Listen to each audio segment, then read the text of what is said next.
एक लड़की सड़क से गुजर रही है, एक लड़का मन चला उसके पीछे आया, उसने कुरान की आयत पढ़ दी, ज़य्यन्नाहा लिन्नाज़िरीन। देखने की चीज तो ये लड़की है जो जा रही है। वो लड़की कितनी पढ़ी लिखी थी, उसने कहा हफिज़नाहा मिन कुल्ली शैतानिर रजीम। उसने कुरान की आयत पढ़ दी, ताक झांक करने वाला शैतान होता है, शैतान से अल्लाह की पनाह।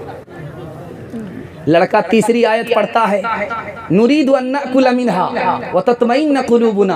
हम तुमसे फायदा उठाना चाहते हैं। तो लड़की पढ़ी लिखी थी, उसने चौथी आयत पढ़ी, लन तनालुल बिर्र हत्ता तुनफिकू मिम्मा तुहिब्बून। मुझसे निकाह करो तभी फायदा उठा सकते हो, मुझको महर दो तभी फायदा उठा सकते हो। तो लड़का गरीब था, उसने आयत पढ़ दी, वल्लज़ीना ला यजिदून निकाहा। मेरे पास तो महर के पैसे ही नहीं है। तो लड़की पढ़ी लिखी थी, कुरान की आयत कहती उलाइका अनहाम मुबदून। तो खड़े खड़े क्या देखते हो, जाओ हटो, दूर हटो, सामने क्यों खड़े हो। तो खिसियानी बिल्ली खंबा नोचे। लड़का जाते जाते बद्दुआ दे रहा है, लानतुल्लाहि अलैक, अल्लाह की लानत तुम्हारे ऊपर हो। तो लड़की पढ़ी लिखी थी, कुरान की आयत से जवाब देती है, लिज़्ज़करी मिस्लु हज़्ज़िल उन्सयैन। मुझ पर सिंगल लानत है, तुम्हारे ऊपर डबल लानत। दूसरी मिसाल आपकी खिदमत में लेकर के आ रहा हूं। आप देखेंगे कि 40 साल की उम्र में दाढ़ी के बाल भी पक जाते हैं और सर के बाल भी पक जाते हैं। और नबी सल्लल्लाहु अलैहि वसल्लम 63 साल की उम्र में थे, दाढ़ी से और सर से सिर्फ 17 बाल पके थे, सिर्फ 17 बाल।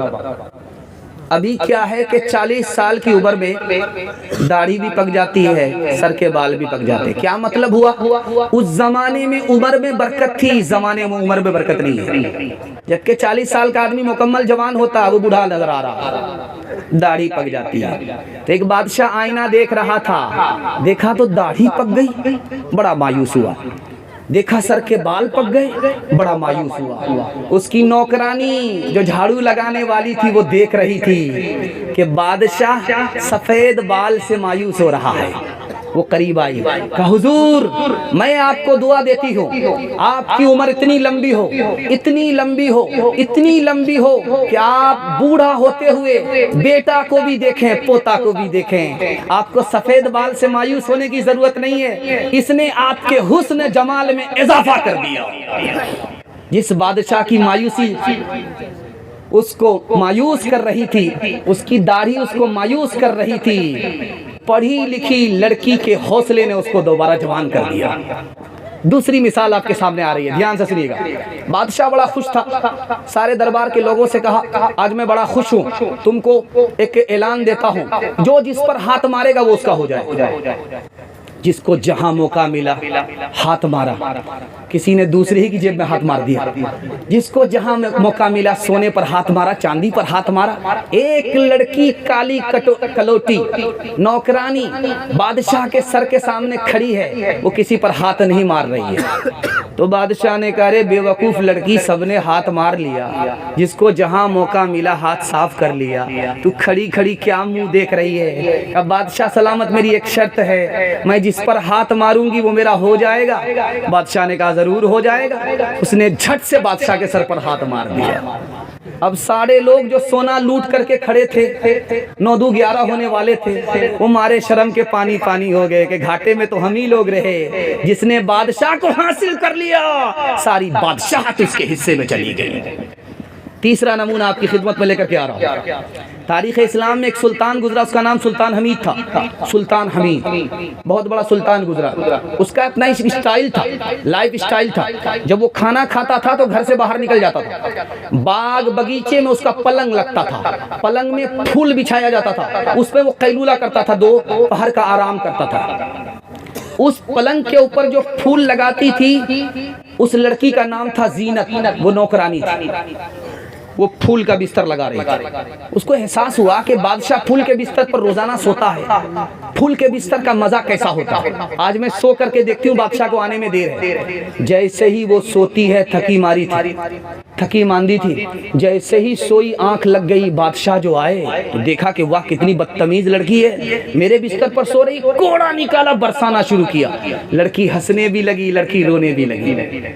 बादशाह को बड़ी हैरत हुई, मैं इसको मार रहा हूँ, ये हंस रही है, बड़ी हैरत हो रही है। रोना तो समझ में आ रहा, हंसना क्यों है? तो लड़की से पूछा कि लड़की बदतमीज, मैंने तुम्हें गलती पर मारा, तू हंसती क्यों है? कहा हुजूर हंसने की वजह यह है, मैं थोड़ी देर आपके बिस्तर में सोई, मुझे आपने इतने कोड़े मारे और आपने इसी बिस्तर पर बचपन से 55 किया है, खुदा तुम्हें कितने कोड़े मारेगा, इस ख्याल से मुझे हंसी आ रही है। जो बादशाह मगरूर था वो अल्लाह का दुर्वेश बन गया। पढ़ी लिखी नसीहत लड़की की नसीहत का जुमले का असर दरिंदे को इंसान बना दिया। आखिरी मिसाल है, पैगाम को खत्म कर रहा हूँ। ये मुल्क था, बाबर के खानदान में हुकूमत नहीं थी, लोधी इब्राहिम लोधी हुकूमत करता था। बाबर ने सोचा मैं चुपके से आऊंगा, हमला करूंगा, इब्राहिम लोधी के खानदान से हुकूमत निकाल लूंगा। वो भेष बदल करके आया, सराय में आया, भूख लगी, एक बुढ़िया खाना पका रही थी, उससे कहा कि अम्मा खाना बनाओ, मुझे भूख लगी है। बुढ़िया ने जल्दी में खिचड़ी बना करके बाबर के सामने रख दिया। बाबर ने बीच से लुकमा उठाया।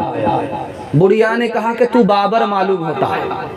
कहा कि अम्मा तुम्हें कैसे पता चल गया? मैं तो भेष बदल करके आया, तुम्हें कैसा पता चल गया?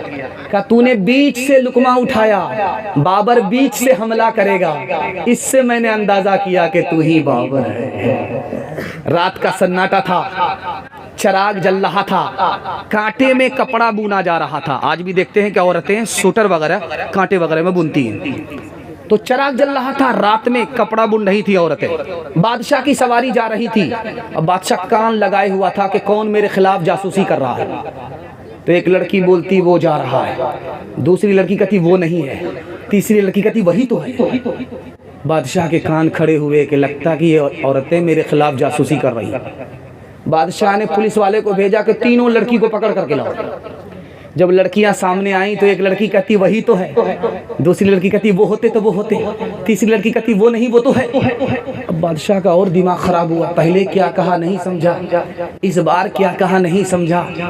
तो बादशाह ने कहा उस लड़की से कि बेटी क्या मतलब हुआ, हमने कुछ नहीं समझा। किसी ने कहा वो जा रहा है, किसी ने कहा वो नहीं है, किसी ने कहा वही तो है, क्या मतलब हुआ? अब दूसरी बार कहा कि वही तो है, दूसरी लड़की ने कहा वो होते तो वो होते, तीसरी लड़की ने कहा वो नहीं वो तो है, क्या मतलब हुआ? कहा बादशाह सलामत, जिस लड़की ने कहा कि वो जा रहा है आपको मुराद नहीं लिया, चराग का उजाला जा रहा था।